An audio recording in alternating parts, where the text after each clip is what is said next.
جو شخص تمہاری بیوی کے ساتھ برا ارادہ کرے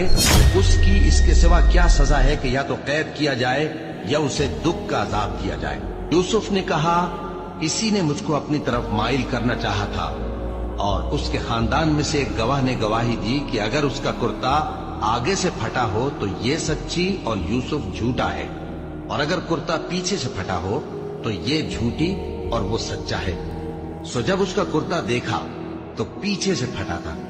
تب اس نے زلیخا سے کہا کہ یہ تمہارا ہی فریب ہے، اور کچھ شک نہیں کہ تم عورتوں کے فریب بڑے بھاری ہوتے ہیں۔ یوسف اس بات کا خیال نہ کر، اور زلیخا تو اپنے گناہ کی بخشش مانگ، بے شک خطا تیری ہی ہے۔ اور شہر میں عورتیں گفتگویں کرنے لگیں کہ عزیز کی بیوی اپنے غلام کو اپنی طرف مائل کرنا چاہتی ہے، اور اس کی محبت اس کے دل میں گھر کر گئی ہے،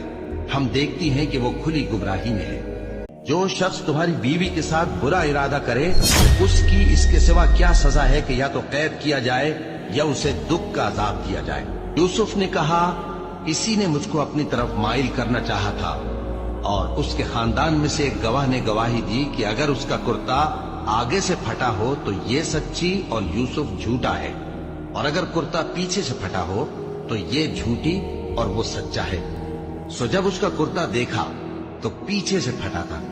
تب اس نے زلیخا سے کہا کہ یہ تمہارا ہی فریب ہے، اور کچھ شک نہیں کہ تم عورتوں کے فریب بڑے بھاری ہوتے ہیں۔ یوسف اس بات کا خیال نہ کر، اور زلیخا تو اپنے گناہ کی بخشش مانگ، بے شک خطا تیری ہی ہے۔ اور شہر میں عورتیں گفتگویں کرنے لگیں کہ عزیز کی بیوی اپنے غلام کو اپنی طرف مائل کرنا چاہتی ہے، اور اس کی محبت اس کے دل میں گھر کر گئی ہے،